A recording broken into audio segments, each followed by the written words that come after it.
Welcome everybody to another, I don't want to say episode, another service, I guess, for Grace Students Live. Thank you for tuning in. This is going to be a very special night. We are hosting what we're calling a police officers roundtable. This is a very intense time in our culture and our climate right now. We thought it's best to tackle these issues head on. So before we get started tonight, I have the lovely, the wonderful, I call her Mama Glenda, Mama G, but serving long time within Grace Students, dynamic prayer warrior. I'm asking her to open us up with prayer. Good evening, everybody. Heavenly Father, we just love you and we worship you and we adore you. We magnify you, God. Holy Spirit, we just invite you into this place.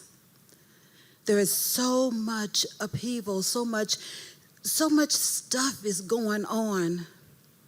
But you did forewarn us in your word. But we also know that since you are still on the throne, you're still present, you're still working in the background, and we invite you into this conversation, to this session tonight. I ask that you prepare the hearts, God, of everybody present, everybody listening, everybody watching. Prepare the ears to hear, our minds to think, our hearts to love you, God, and just let you do a new thing.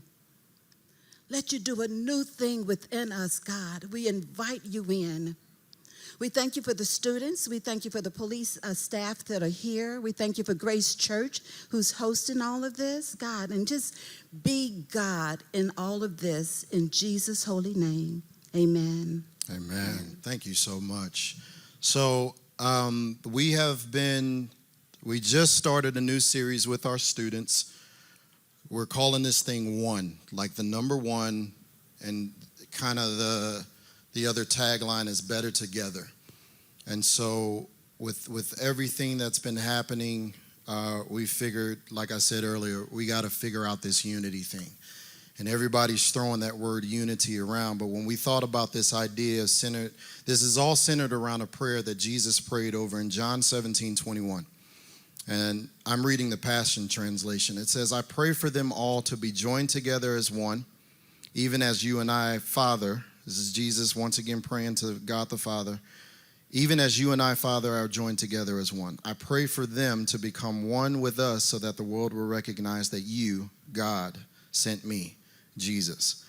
So when I read this personally, I look at the current condition of our culture, the racial tension, police and civilians, the black community more specifically. There's two sides that are in the thick of this thing. And the goal tonight is to address this issue in the manner of Christians first, because that's what the majority of us are. That's what I am, with no doubt about it.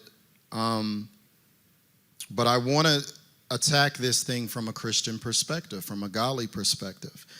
And so we got a couple students in the room. We limited the number with everything dealing with COVID. But what the goal tonight is to not add to the tension.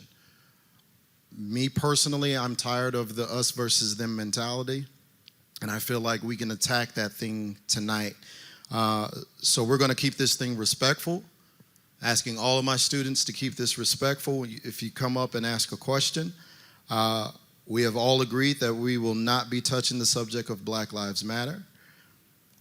So I want to keep this thing peaceful. I do not, once again, want to add to the tension. I don't want this to become argumentative or anything on those lines. I don't want to add to the tension. I think the question is how can we become better? So with that being said, if all of these wonderful officers can introduce yourselves, and I guess just briefly tell us where you're from. Starting with who wants to go? Oh, she's handing. It's all on you, Mr. Joe. My name's Joe Tucker. I am from St. Louis. Just leave it there. Yeah. Well, we'll go this way and then back around. Perfect. My name is William Harrington. I am originally from Kansas City, Missouri. My name is John Riley. I'm from Grand Rapids, Michigan. I was a police officer there for 20 years, retired in 2015, and I appreciate the opportunity to be part of this. Thank you. I'm John Paul. I'm with Maryland Heights Police Department. I've been here for 2 years. I was born in India, came here when I was 10, and been here since then. I'm Nick Anthon. I'm a police officer with the City of Maryland Heights here locally. I'm in our detective unit, and I've been with Maryland Heights for 12 years now, and I've been a policeman for just about 15. And I want to thank everybody for being here tonight. Thank you. Mr. Larry. My name is Larry Gerard. I'm a patrol officer with the Maryland Heights Police Department. Been with the department, give or take, 7 to 8 months. Been a police officer less than 2, born and raised in St. Louis. Nice. 1299 Fountain Property. Bill Carson. I'm the police chief in Maryland Heights. Nice. I've been chief of police for 7 years. I've been with the Maryland Heights Police Department. It'll be 35 years this summer. And I've been a police officer for 41 years, and all in the St. Louis metropolitan area. Nice. And last but not least, Miss Terry. And Terry Mancusi. I've been a police officer with Maryland Heights Police Department for 25 years. I originally started with the Jennings Police Department when they had a police department, went to Warsaw Woods, and then came here. Currently, I am the public relation officer with the Maryland Heights Police Department. Sweet. Well, let me personally say thank you all for being here and agreeing to be a part of this thing. It truly means a lot to me personally. Let me just start with this question. How are all of you guys doing in the midst of all the craziness? Feel free, just jump in. How are you guys doing? I'll start with you, Terry. I'm not going to look at you anymore. You keep picking on me. Good. I mean, I think things are settling down. It's hard on us. It's hard on the community. It's hard on the country. So I think with everything, there's a rotation, and there's chaos that starts, and then we end in somehow learning from this experience somehow, some way. So I think we're getting to that point where we're learning from what has happened, what we can do better as a community, as a country. So I think we're getting better. Okay. JP, how about you, man? I'm doing well, man. Just Yeah, you're good. I'm good. All right. I can't tell. But I'm doing well. It's just taking day by day, pretty much. It's like Terry said. It's hard on us. It's hard on the country, especially on our families, too. Every day we go out, we just pray we come home, okay? But we're learning day by day, just making through it, pretty much. All right. Let me ask this: with Will, now you being a part of the force, less than a year now, Larry, you two being black on the police force, are you getting any kind of kickback from the black community, or especially being in uniform? Do you see things, because you've been, how long did you say? Been on? Less than 2 years. Okay. So when you're out and about doing your job, are you getting flack from the black community? I don't. Me personally, I have not. I've gotten a lot of encouragement. Good. A lot of. It's good to see someone of color who is on the force. Yeah. But then I've gotten a lot of appreciation, a lot of thank yous. The community really has been. Nice. When we're talking about the black community, has been nothing but respectful, even in times where there's been hardship, there's been just very bad things happening. You know, at the end of the day, they're glad to see, whether it's me or someone in uniform, there. Nice. Larry, what about you?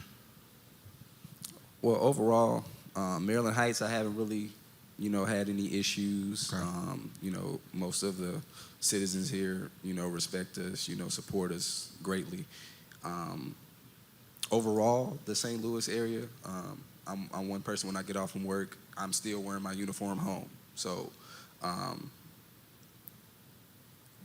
you can tell that, you get a a sense from others around you. You know, they dislike you for what you represent, you know, and everything. And it's tough, but at the same time, I know I'm in it for the right reasons, you know. So Gotcha. I don't let it, you know, affect me, and I'm not going to treat anybody differently just because they view me some way. So that's my Gotcha. take.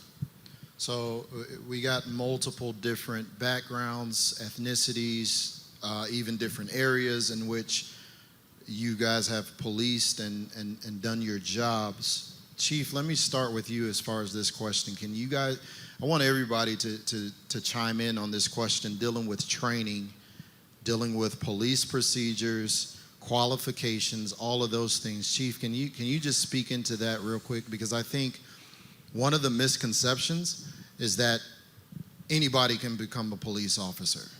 And so for you being so many years on, like, how have qualifications changed within 10 years, 15 years? Can you just speak into that real fast? Well, first of all, thank you for the invitation and the opportunity for members of our department to be here tonight and to participate in this discussion and interact with you and some of the students. I appreciate that. A couple of things. Number one, training. I went through the police academy in 1979, so I've seen a lot of changes over the years. I don't want to call you. I don't want to make you feel old, but that was the year I was born. Okay. All right. Well, that Love was you, the year. Chief. Love you, Chief. That was the year I went through the academy, and I can tell you that police officers today are better trained, better equipped, and they have more tools and resources than ever before. You talk a little bit about selection, and I think I know that our department spends a great deal of time and resources in the selection, the training, the development, and the supervision of our officers. All four of those are very, very important. You know, and I know, you know, we're going to get around to this. There are bad apples in every profession, whether it be attorneys or doctors or clergy or law enforcement. There are bad apples out there. We do everything we can to avoid hiring those people in the first place. So we spend a lot of time, you know, with the actual selection of the officers. All of the people that go through our hiring process, they go through multiple oral panels. There's a written test. There is a background investigation. There's a psychological evaluation. There's a physical agility test. There's medical evaluation. There are a lot of different hurdles that they have to go through before they even get hired by our police department. So once they are hired, then we invest a lot of time in training them, developing them, and again, supervising them, making sure they live up to our standards. I think we have very, very high standards in Maryland Heights, and we want to make sure all of our employees live up to those standards. So, you know, it ranges from the department to department. You know, in general, you have to be 21 years old. Some places require you to have 2 years of college. Some places require you to have 4 years of college. So it varies. Obviously, you have to have a clean record, no felony convictions. Right. Maybe some minor arrests when you were a teenager. You know, those are the types of things you take on a case-by-case basis. Okay. But the reality is, you know, we're not hiring convicted felons. And you have to go through a whole battery of tests before you get hired in the first place. Yeah. Lenny, can I speak to that? Yeah, absolutely. And this is more geared towards my expertise in the Detective Bureau, and we are the ones that do the background investigation on any officer that is applied with our department who's made it to that process. And just to give you an idea, in my process back in 2008, just to see how we cut it down, we hired 3 people out of 300 that applied to our department. Wow. So we do a lot of chopping and cutting. There's a lot of really good people that don't make the cut as well, you know. But from the background investigation standpoint, I think people need to understand that it's my job to fail them. That's what I do. I go into it trying to fail them. Wow, And I wanted to add that. that is huge. John, were you going to say something? I just wanted to add also from my own experience, in 1996, over 2,000 people took the civil service test for the city of Grand Rapids, and then ultimately we only hired 24. So the beginning steps to even try to apply to become a police officer is right off the bat very selective. Wow. Well, Chief, let's just go here real fast because you mentioned the bad apples. So here's the thing. It just feels like we keep seeing the same stuff over and over again. Situation to situation, city to city, that involve unarmed black men and women. So help me with the thought of that I keep having personally. Why does this keep happening? How do we get rid of the bad cops? That's I just have to say it that way. That's something that keeps running through my head, and just help me with that thinking. Nick, if you wanna, if you can start on that, just the whole idea of bad cops. Sure. That's a good question, and it's a very broad question. And I think what you need to do is to break it down. And let's first define what is bad. Is bad making a bad decision in a moment? Is it someone who lives a career life of making bad decisions and doing things for the wrong reasons? Those are the people we don't want. But I think, like the chief touched on before, there's an issue with quality control. You can never reach. We're all humans. You can never reach 100% quality control. It just doesn't happen.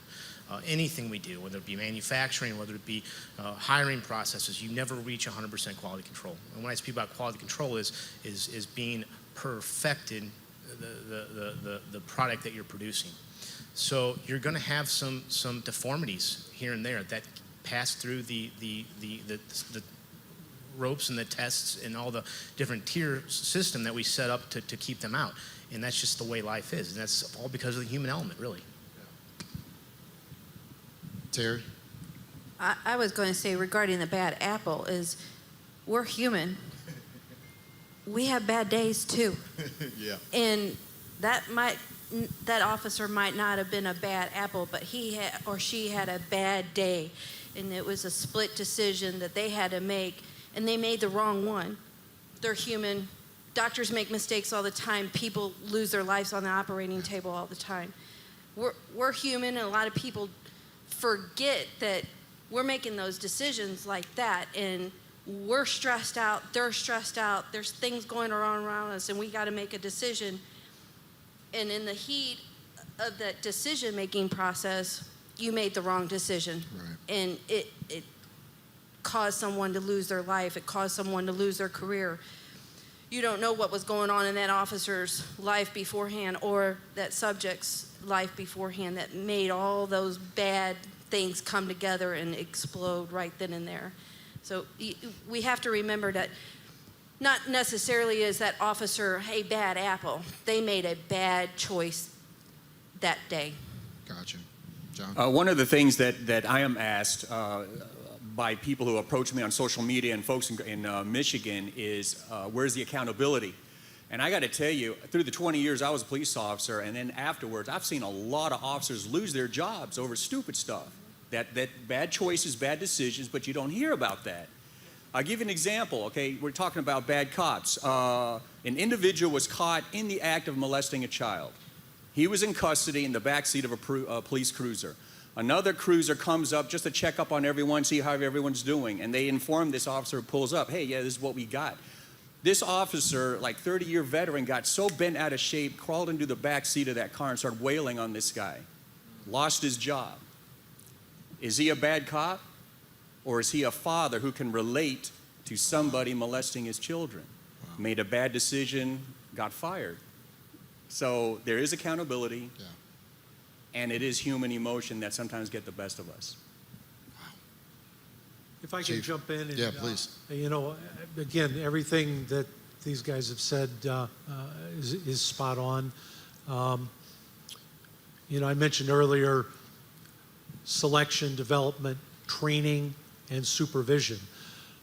once somebody goes through the academy, you don't just turn them loose and they're on their own and there's no accountability. We have rules and regulations, policies and procedures. We have supervisors that monitor officers constantly. We have disciplinary processes. We have early warning systems that warn us if there might be a problem with an officer. There are certain red flags that might pop up that give us an indication that maybe we need to sit down and talk with this officer. Our disciplinary process could involve something as simple as a counseling session with a supervisor. You could take it a step further. We have progressive discipline. There are reprimands, there are suspensions, and ultimately there are terminations.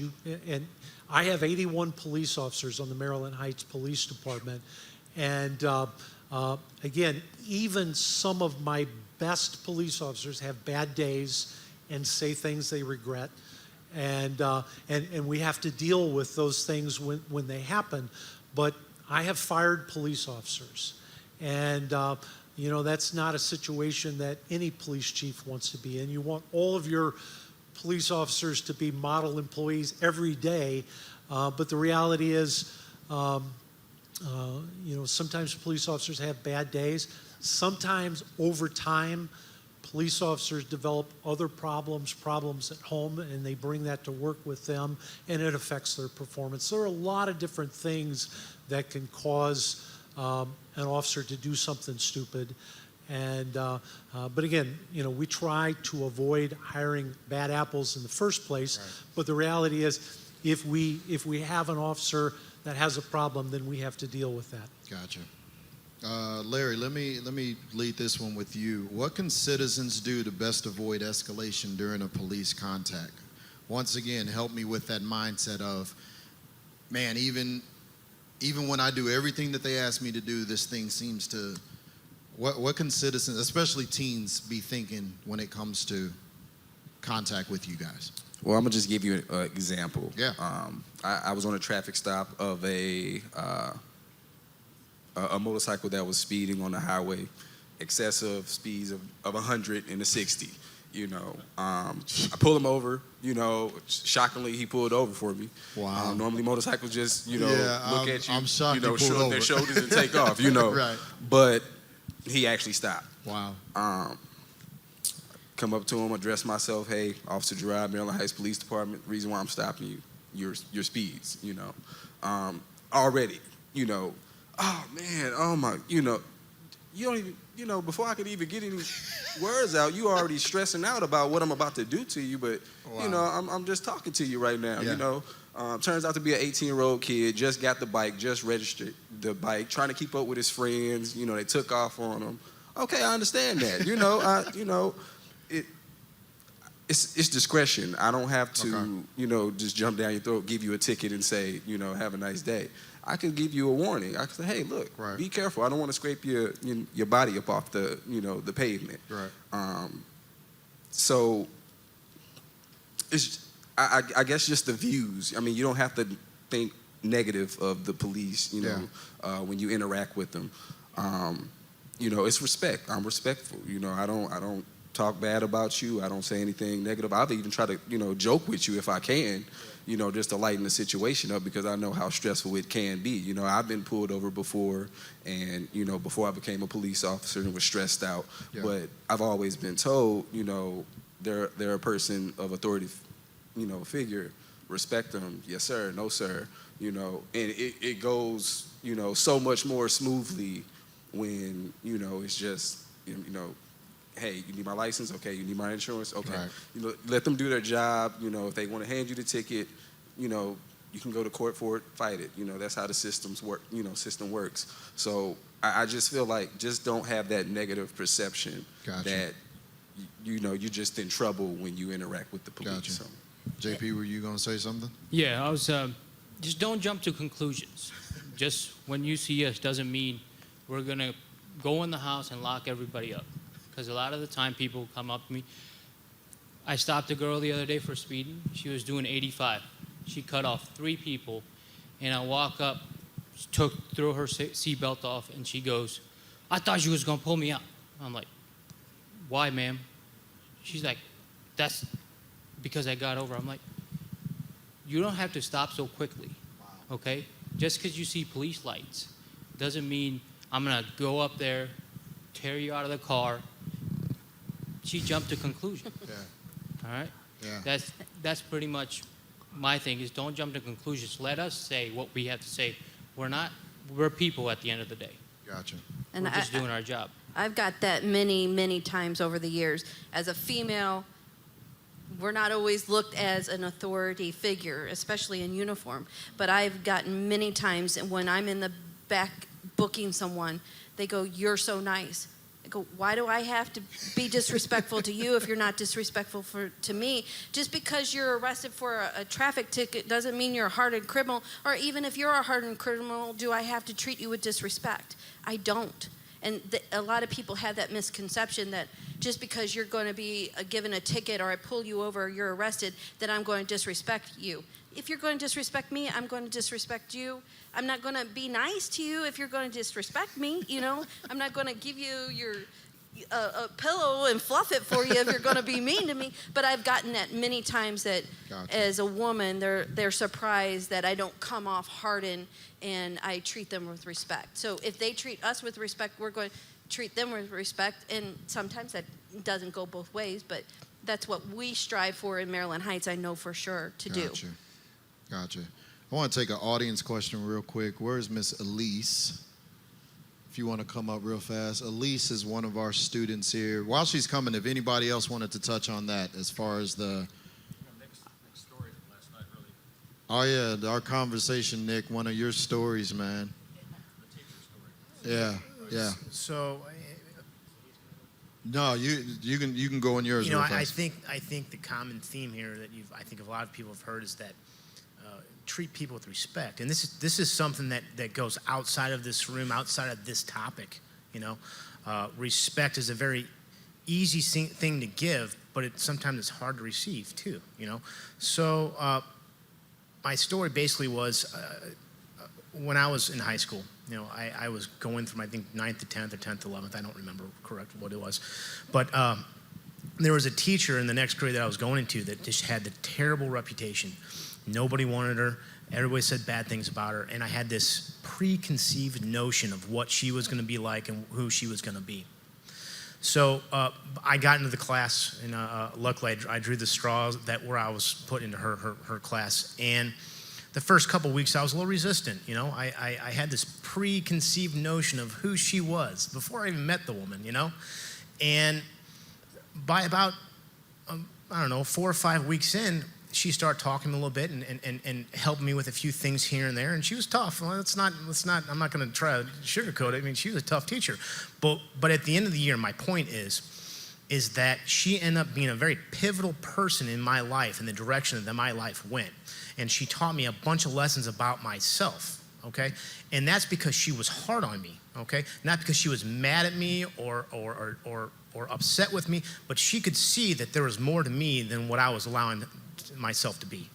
And I'll never forget that, and I'll never forget that lesson I learned. And that's where I realized that preconceived notions about somebody else does you no good. Wow. I would like to add to some of that, just Yeah. the whole totality of it. Yeah. And this is just my opinion. You know, when I wake up in the morning, when I put on my uniform, I'm a believer in Christ. Point blank, period. So in those moments when we're talking about traffic stops, you know, when we're approaching someone, when they've made a mistake, just own up to it. It's okay, because we make mistakes sometimes. Even on traffic stops, we can make mistakes. But in the same moment, we can still give compassion. We can still give grace. We can still give mercy. And we have the discretion to do that. Wow. So with that being said, you know, I'm sure people are scared when they see those lights. Yep. I mean, I've been pulled over. I'm sure my heart was racing out of my chest. That's normal. But at the same time, man, we still have the opportunity to show grace. It's a simple conversation. Even when I'm taking someone to jail, I can still have a conversation of like, hey, man, like, you can do something better, and it's okay, because I know the Lord would probably want he's having the same conversations with me when I fail, Yeah. when I sin, when I turn away, when I slip. He's having the same conversation with me to lift me back up, to redeem me, but also it's a teaching moment Yeah. that you can also spread to other people. Wow. Awesome. Miss Elise, you have a question for these wonderful officers? Yes. Hi, my name is Elise, by the way. So my question is, I am 15, about to become a sophomore in high school, meaning I'm about to learn how to drive and get my permit. So my question is, when you see a group of people or a group of young people like me driving, as a police officer, what makes you think they're suspicious, or what would you do, or what would you consider suspicious behavior from a police officer's perspective for young people like us? What is considered suspicious behavior or activity, especially when you're viewing a young person? I'm going to let Joe start. Well, actually, yeah, I guess I do. I believe in, I'm going to use a word here that's probably not real popular if you just listen to the whole phrase. I believe in something called behavioral pattern profiling, which basically means I'm not profiling somebody because of the color of their skin or anything else. I'm profiling them or their actions by their behavior. And the Israelis developed this, and basically it just boils down to you really watch behavior. And if there's certain behavior that gets your attention and you continue to watch that and it just continues on, then you've got a reason to perhaps suspect that something's up. But it doesn't necessarily mean they've done something bad. It may just mean that they're having a bad day, or it may mean they got a bug in their hair and they're driving, it could mean a lot of things. And you can't just assume that they've done something wrong, but it's the behavior that needs to be watched, not the whether the color of their skin or what kind of car they're driving or anything else. You understand what I'm saying? And so you watch that behavior and learn to watch for that. What's a normal behavior here at school? People walk in with bags in their hands, they walk in with books in their hands, they do certain things. Ask yourself, what's not normal behavior? And then you start figuring out what might be suspicious. And you do that in the whole community. What's normal behavior in the community? What's normal behavior on the street? And when you start looking at that and judging things by behavior and not anything else, that's when you could truly be suspicious about something, but not just because somebody's driving a certain car or they have a certain color of their skin. I don't know if that helps, but it's my perspective on it from... A lot of people think that the word suspicious is just this one definition blanket, and you can't do that. It's very situation dependent. I worked 99% of my career was at night. A lot of modern cars have tinted back windows, and I'm still accused of stopping them because they're black. I can't see who's in the car. And so, people assume that I'm making a stop because they're colored and all that. That's not right. And it really depends on place, time, and all that. Every one of us right here knows how to read body language. I guarantee you can look at your friend, your family, and all that, and you know immediately if they're having a good day, a bad day, if they need a hug, a smile, or a slap upside the head. We learn to pick up on things like that. And police officers are the same thing. We learn to read people, especially for the detective unit and vice officers when they're out there doing surveillance. They learn by watching behavior of people hanging out on the corners and all that, what's normal. You get a baseline for what's normal. And all of a sudden, when you see something out of normal, someone always reaching over here and grabbing their waistline, we've learned that usually means they probably have a gun. Or they start going over to that flower pot over there and then walking to a car and then walking back to that flower pot. We know from experience that's probably dope. That's where they're hiding their dope. So you learn this stuff as you go along. So when you say, what's suspicious behavior, my question is, well, describe the situation to me and I can probably explain what caught the officer's attention. But it isn't just one simple suspicious behavior or suspicious person or anything like that. It's very situation dependent. Gotcha.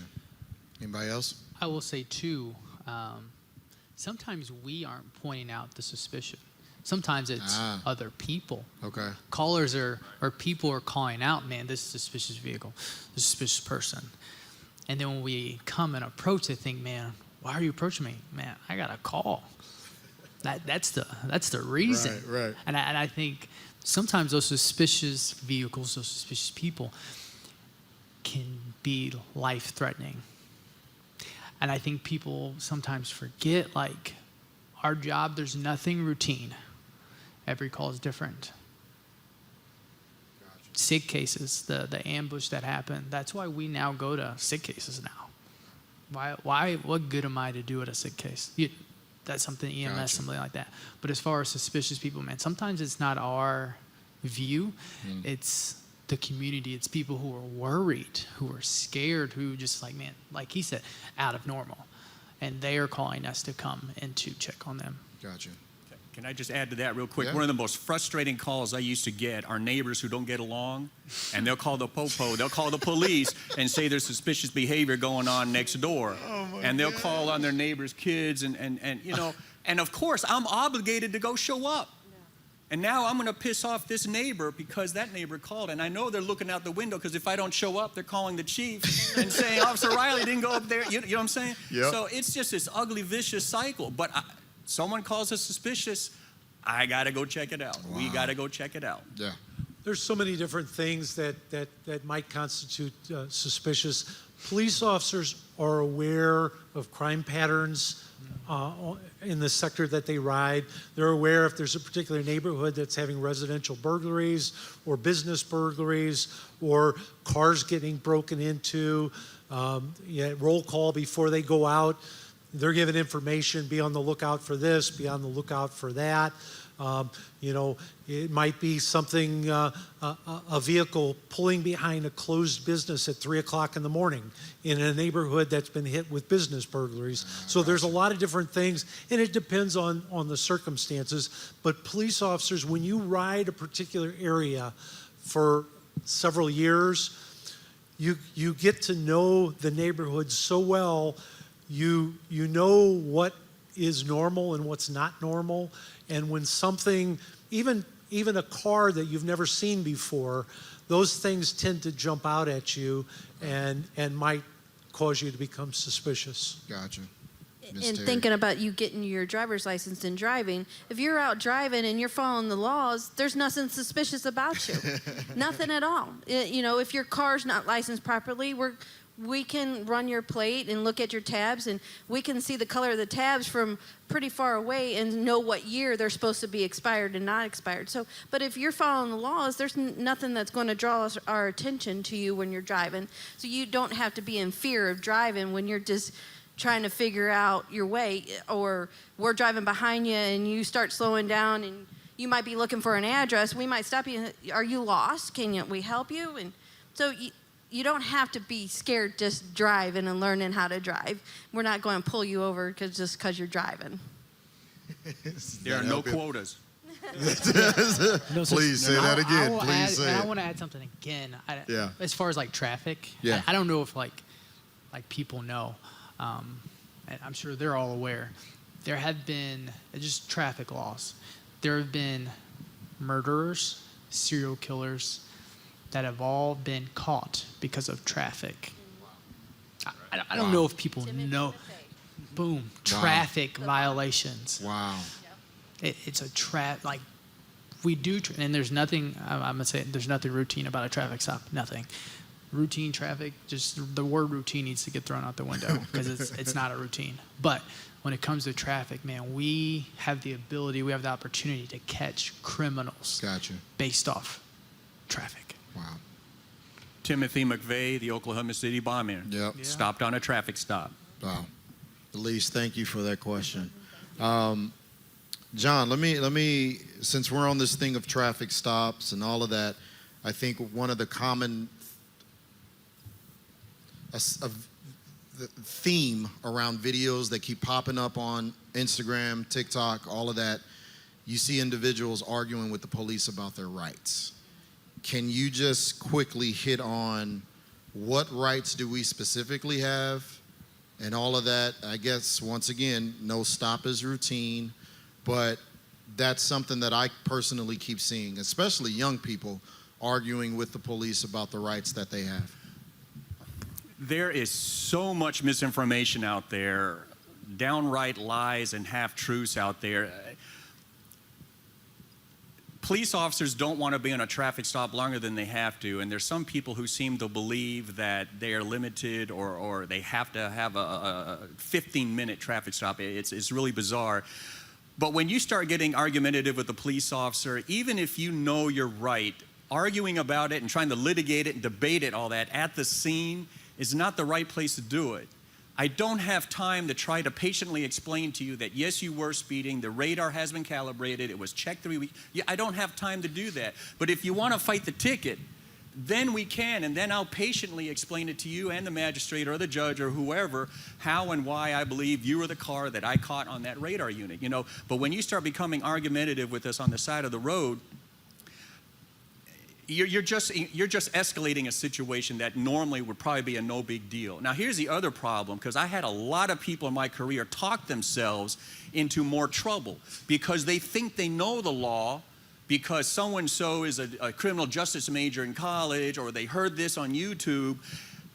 For example, I had an incident where I walked up to talk to a passenger in the car, and he had his phone up and on speaker, and this girl was screaming at him, "Don't let him search the car. Don't let him search the car. He has to have a search warrant." And he's looking at me, looking at the phone. I'm looking at him, looking at the phone. And finally, I said, "Who is that?" "Well, that's a friend of mine. She's a criminal justice major in college." I said, "Man, hang up the phone. Let me talk to you real quick." She's technically correct. I can't search this car without a search warrant.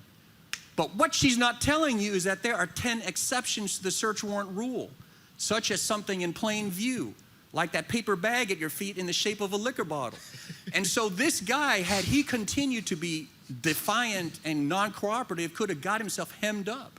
Wow. So when you get into a traffic stop and you are sure that you're right or whatever, don't argue the point, because chances are you know enough about the law but not enough to know you're wrong.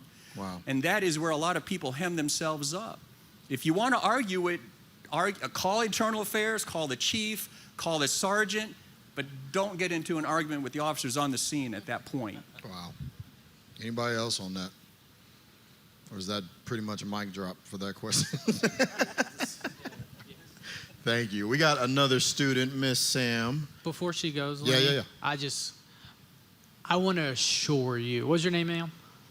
Elise. I just want to assure you, and be honest, just be frank, any person of color, when it comes to a traffic stop, just relax. And that's hard, though. That's really hard. But I just want you to know, like, there are going to be times when you are going to feel scared, and it's okay. I want you to know it's okay if you're scared. Granted, you being 15 and the patterns you've seen in the internet it's making it hard. Right. But in that moment, express yourself. Like, if you tell us, man, you're scared, man, I promise you, and I think everyone up here would do our best to make you feel comfortable. Because at the end of the day, we want to get back in our car and go back to the next one. But for any person of color, man, just, if you're scared, man, speak about it. You know, Gotcha. It's okay, and you have every right to express your emotions. That's awesome. Miss Sam? This is actually to touch on what Elise said as well.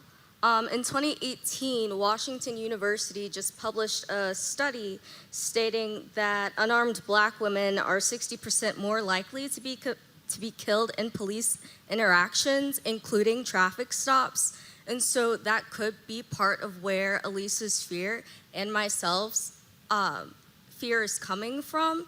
As a person of color, I think that it isn't just bad cops who are a definitive narrative in how black people are continually killed in America, but I think that it is something, it's not just a hashtag, it's not just something that we see on the media, it is something that we live through. It is something that I fear my father going outside the house. We live in Baldwin, so he drives 5 under the speed limit to make sure that he makes it home safe. However, this is in response to your thoughts on what it means to defund and dismantle the police. Nick, you wanna tackle that one? Sure. So when we talk about defunding the police, I mean, that's a pretty broad statement. I think that you need to break that down a little bit and really understand what are the concepts or the core values of any police organization, okay? And one of the things that is part of the core of what policing is, in this country at least, is that we have to maintain a core of being able to respond to emergencies when people call. When people call the police, they need to have somebody show up, okay? And as time has gone on, we've added layers around that core. And that a lot of those layers were added because of community outcries of what we need to do to better serve the community. And for examples, you have child exploitation task force that are going out there looking for people who are trying to sexually molest and expose children. You have narcotics units. You have public relations units that try to heal some of the wounds we're talking about. You have traffic units who go out there just to try to make sure that people are going slow and not driving drunk so they don't kill innocent families, like we've seen many times and was a hot button topic in this area for several years ago. So as you start building away from that core with these layers of different organizations within policing, when you start taking the money away that's used to fund those organizations, you start peeling off some of those layers, and they disappear. They're gone. So some of the things that we've worked hard to do to better serve the community are going to be defunded because, like anything else, you got to cut a limb off so you can save the heart. And the heart of policing is somebody needs to show up when you call. When you are in distress and you need somebody needs to show up.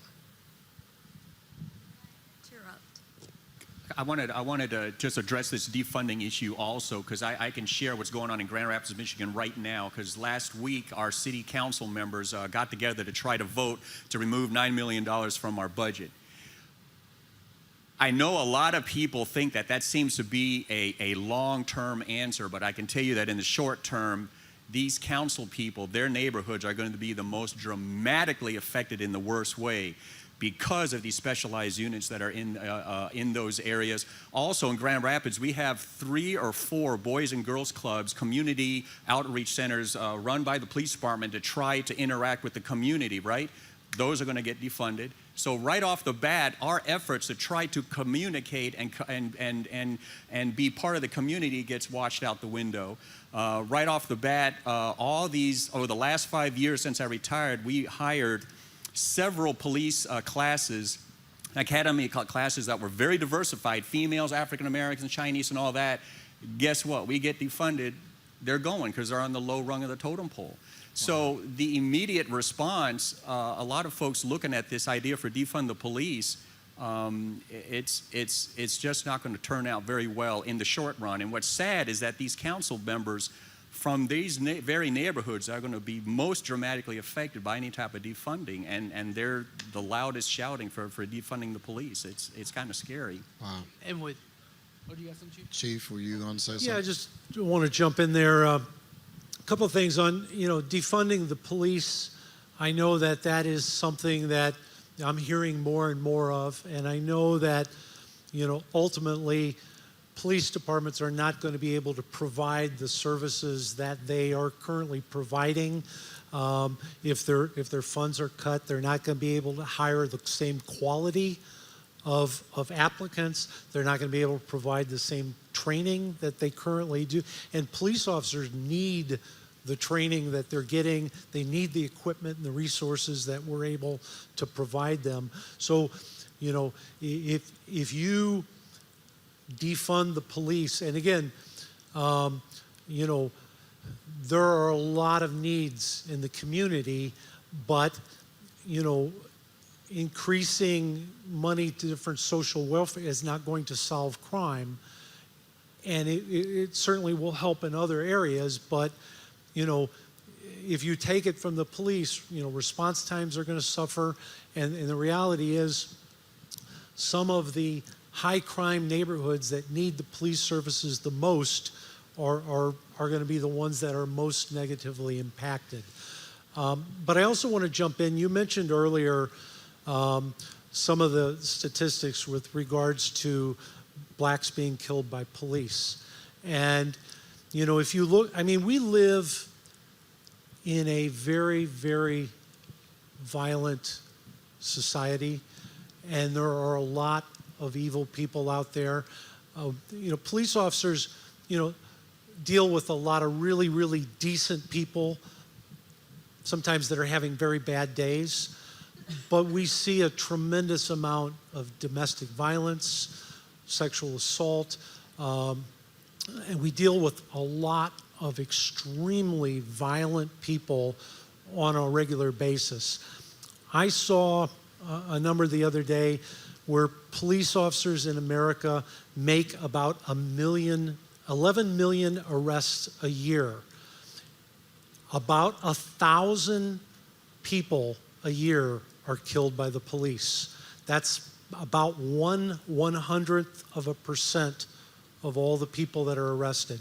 It is a very, very tiny fraction, but unfortunately, we deal with a lot of violent people, we deal with a lot of intoxicated people, we deal with a lot of people that are heavily armed, and it amazes me sometimes the number of situations that they're able to resolve without anybody getting hurt, without having to use deadly force. I saw a number the other day. Blacks between the ages of 10 and 43 are 13 times more likely to be murdered than whites. And I'm not talking about killed by police. I'm just talking about being murdered. They're 13 times more likely to be murdered than whites. So there's a lot of different things going on in society. There's a lot of different reasons why some of these numbers appear the way that they do. But, I want to assure you, police officers do not come to work, hoping that they're going to get into a gun battle and shoot somebody or hurt somebody. We want very, very much to be able to safely resolve things and to be able to go home. And the reality is, there's about, on average, 50 police officers nationwide that are killed every year by murder. I know we've had 3 police officers killed in the last 48 hours one was killed on a traffic stop, 2 were killed in an ambush while they were responding on a domestic violence call. So it is a dangerous world out there, and police officers want very, very much to resolve every situation peacefully without anybody getting hurt. I like to add too, this job is probably one of the most dangerous jobs you can think of. Yeah.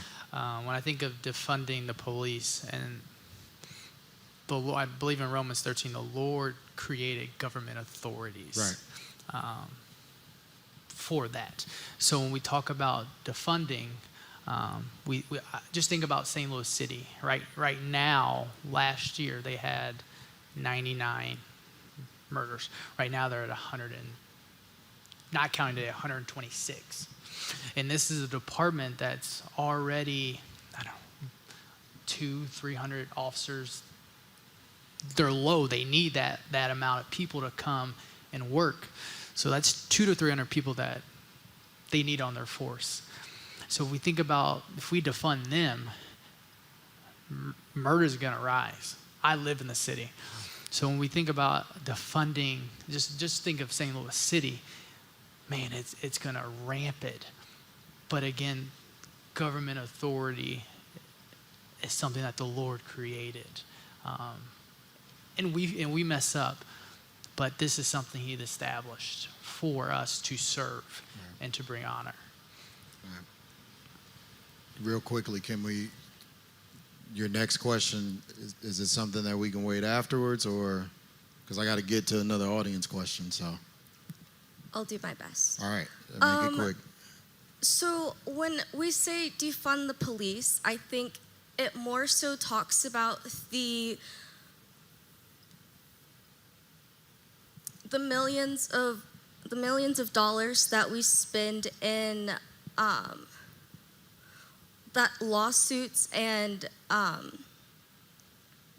what's the word? Settlements for police officers that have been sued. I just read an article that said something like more than $1 million was spent on that specifically in St. Louis.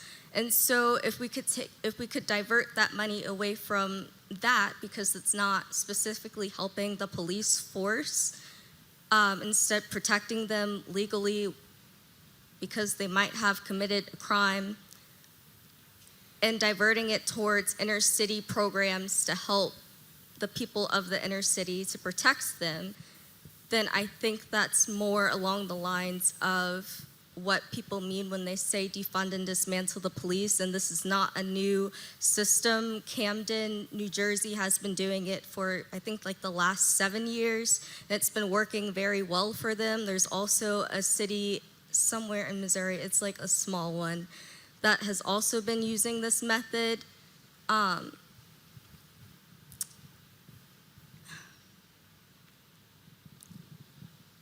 When you say that we need government systems, yes, I agree that there should be something enforced to protect citizens, and public safety is important. However, it seems that there is a cycle of violence, specifically with police officers in power, towards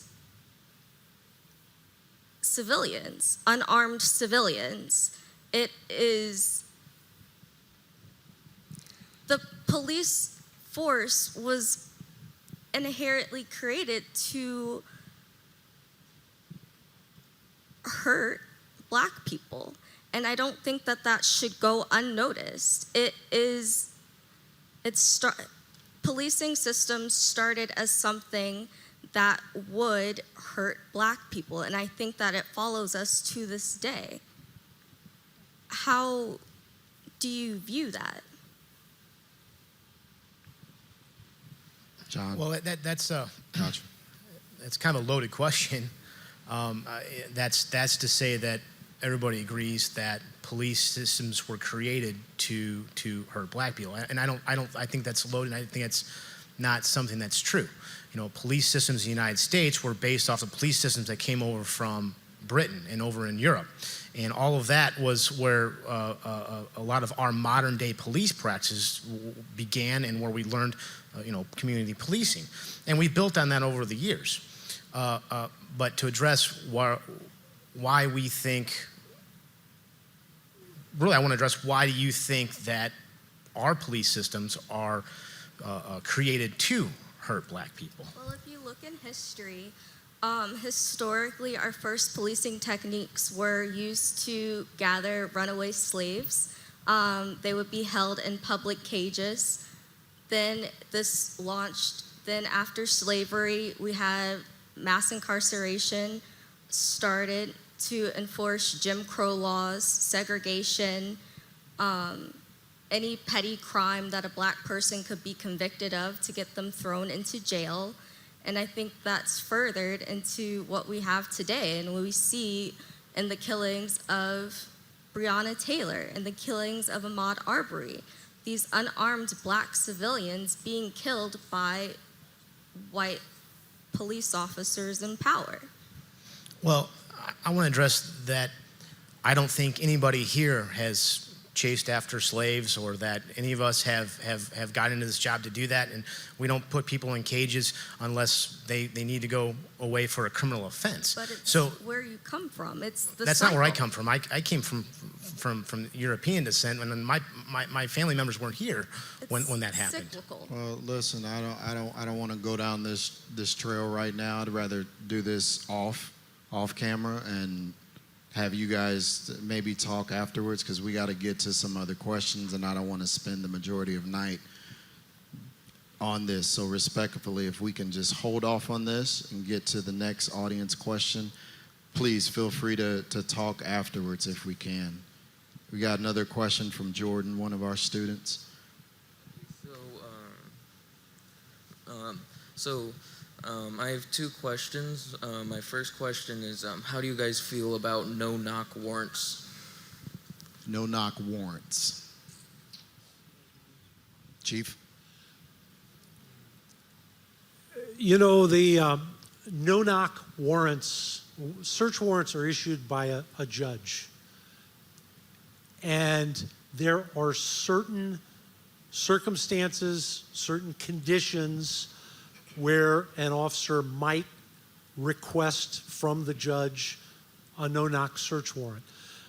In general, when police officers execute a search warrant, they are supposed to knock and announce themselves. That is the standard procedure.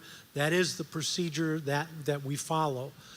I honestly cannot remember the last time, and this goes back years, I can't remember the last time we've specifically asked for a no-knock search warrant.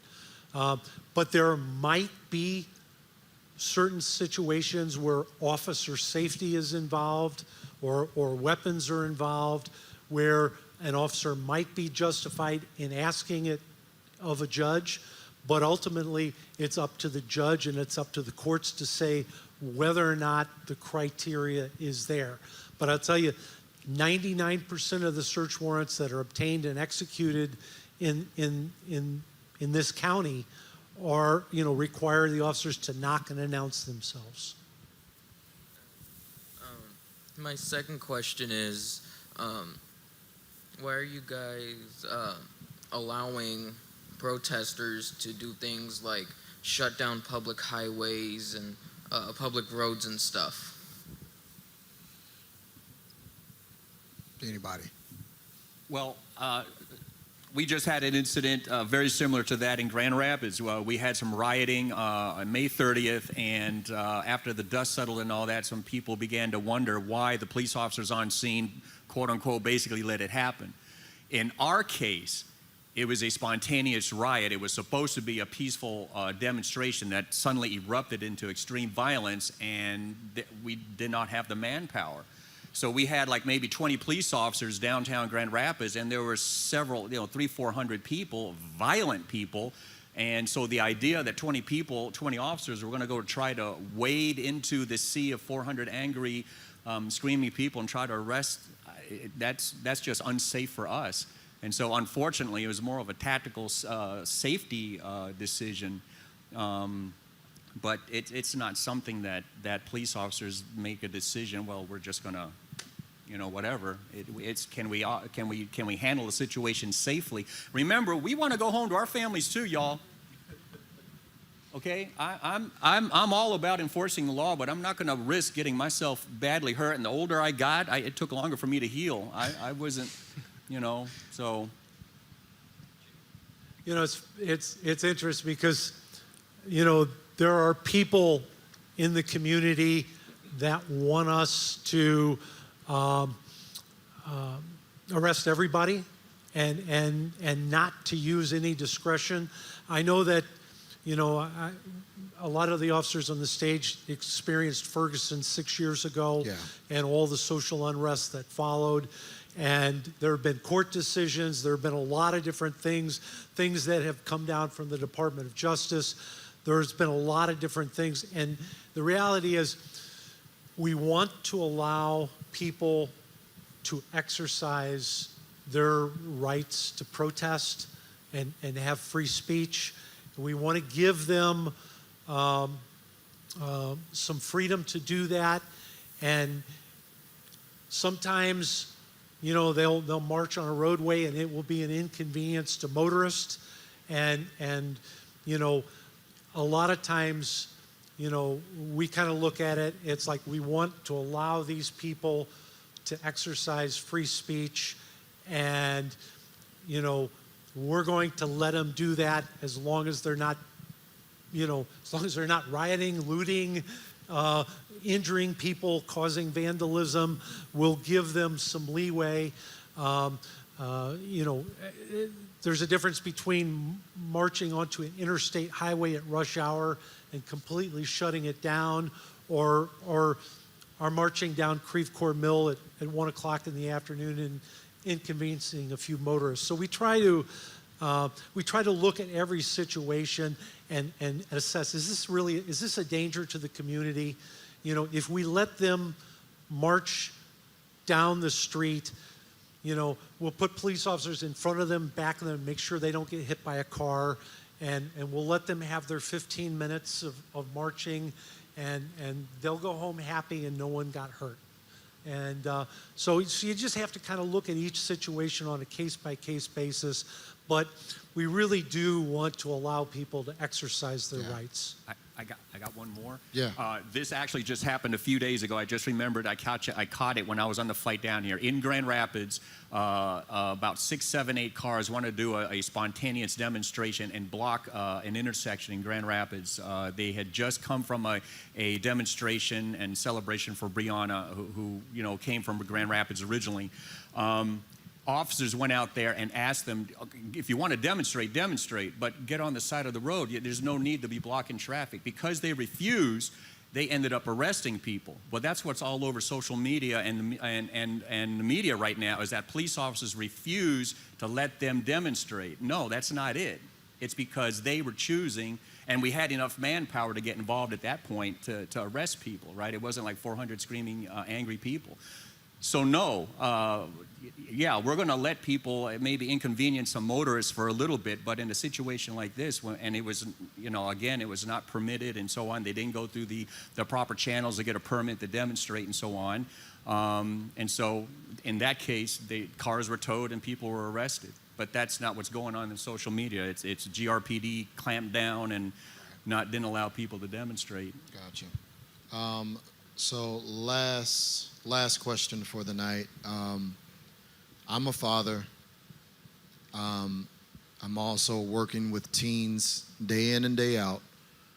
And like I said at the beginning of all of this, of being tired of the us versus them mentality, what can I be doing as a parent? What can parents all over, what can we be doing? What can we be doing as youth leaders and youth workers to get rid of the us versus them mentality?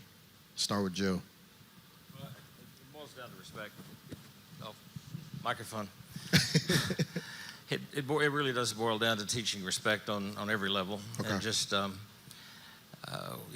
whether you feel like showing respect or not, sometimes it's just the right thing to do. And it tends to, the Chief said it, Nick said it, we've all said it, it tends to, de-escalate the situation and bring it down. It doesn't hurt to show a little bit of respect, even if you think that you're in the right, they're in the wrong. And teaching the, young children, teenagers that, and, you jokingly said the other day, not telling your children that, hey, my parents probably did it to me, says, if you do something wrong, that guy over there is going to arrest you and put you in handcuffs. It's not good things to do. You don't teach your children that.